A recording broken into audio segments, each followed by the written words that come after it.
दोस्तों, middle east में हालात इस वक्त इतने नाजुक हैं कि पूरी दुनिया की सांसें अटकी हुई है। फरवरी 2026 में अमेरिका, इजराइल और ईरान के बीच जो सीधा युद्ध शुरू हुआ था, उसने अब एक नया और बेहद नाटकीय मोड़ ले लिया है। एक तरफ खौफनाक हमले, स्ट्रेट ऑफ हॉर्मुज का ब्लॉक होना, तो दूसरी तरफ अमेरिकी राष्ट्रपति डोनाल्ड ट्रंप की सीधी चेतावनी, या तो हमारी बातें मानो या पूरी तरह से सभ्यता को तबाह कर देंगे। लेकिन 8 अप्रैल 2026 को कुछ ऐसा हुआ जिसकी किसी ने भी उम्मीद ही नहीं की थी। हाँ दोस्तों, 2 हफ्ते का सीज फायर यानी युद्ध विराम।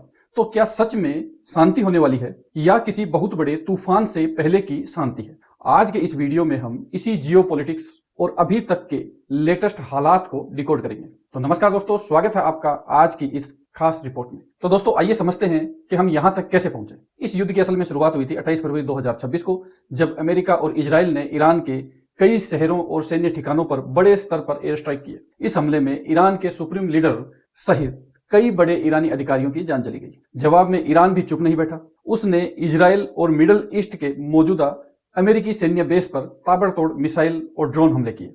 ईरान ने दुनिया के सबसे अहम व्यापारिक समुद्र रास्ते स्ट्रेट ऑफ हॉर्मुज को बंद कर दिया, जहां से दुनिया का लगभग 20% तेल गुजरता है। नतीजा, ग्लोबल मार्केट में खलबली मच गई। पिछले कुछ हफ्तों में हजारों सैनिक और आम नागरिक अपनी जान गंवा चुके हैं। हालात तब बिगड़ गए जब राष्ट्रपति डोनाल्ड ट्रंप ने ईरान को एक कड़ा अल्टीमेटम दे दिया। ट्रंप ने साफ कह दिया कि अगर ईरान स्ट्रेट ऑफ हॉर्मुज को तुरंत नहीं खोलता और बात नहीं मानता, तो अमेरिका ईरान के पावर प्लांट्स और नागरिक बुनियादी ढांचों पर, सिविलियन इंफ्रास्ट्रक्चर पर कड़े हमले करेगा और उन्हें तबाह कर देगा। लेकिन अचानक इस युद्ध में एक मोड़ आया जिसमें पाकिस्तान की as a courier boy entry हुई और उसने कहा कि वह मध्यस्थता करके इस युद्ध को रुका देगा। और अचानक अमेरिका, इजराइल और ईरान के बीच 2 हफ्ते के अस्थायी युद्ध विराम पर सहमति बन गई। ईरान की सुप्रीम नेशनल सिक्योरिटी काउंसिल ने भी इस सीज फायर को मान लिया है और बातचीत के लिए तैयार हो गया है। तो दोस्तों, आपको क्या लग रहा है कि अब शांति हो गई है? पर ऐसा बिल्कुल है नहीं। यह सीज फायर सिर्फ ईरान के साथ है। इजराइल अभी भी लेबनान में हिजबुल्लाह के खिलाफ लगातार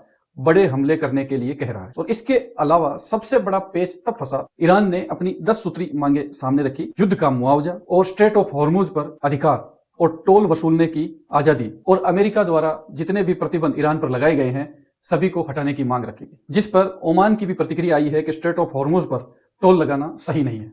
कुल मिलाकर 2 हफ्ते का सीज फायर ग्लोबल इकोनॉमी और आम लोगों के लिए एक राहत की सांस जरूर है, लेकिन असली गहरे मुद्दे अभी भी नहीं सुलझे हैं। क्या ईरान अपनी न्यूक्लियर जिद छोड़ेगा? क्या अमेरिका सैंक्शन हटाएगा? ये आने वाले 14 दिन तय करेंगे। मिडिल ईस्ट और दुनिया का भविष्य क्या होगा? तो दोस्तों, इस जियोपॉलिटिकल क्राइसिस पर आपकी क्या राय है? आपको क्या लगता है? क्या सीज फायर एक स्थायी शांति में बदल पाएगा? मुझे कमेंट में अपनी राय जरूर बताएं। अगर आपको आज का यह एनालिसिस पसंद आया हो तो वीडियो को लाइक करें, शेयर करें, और नेशनल और इंटरनेशनल न्यूज के लिए, ऐसे ही सटीक अपडेट्स के लिए चैनल को सब्सक्राइब जरूर करें। तो दोस्तों, मिलते हैं अगले वीडियो में। जय हिंद।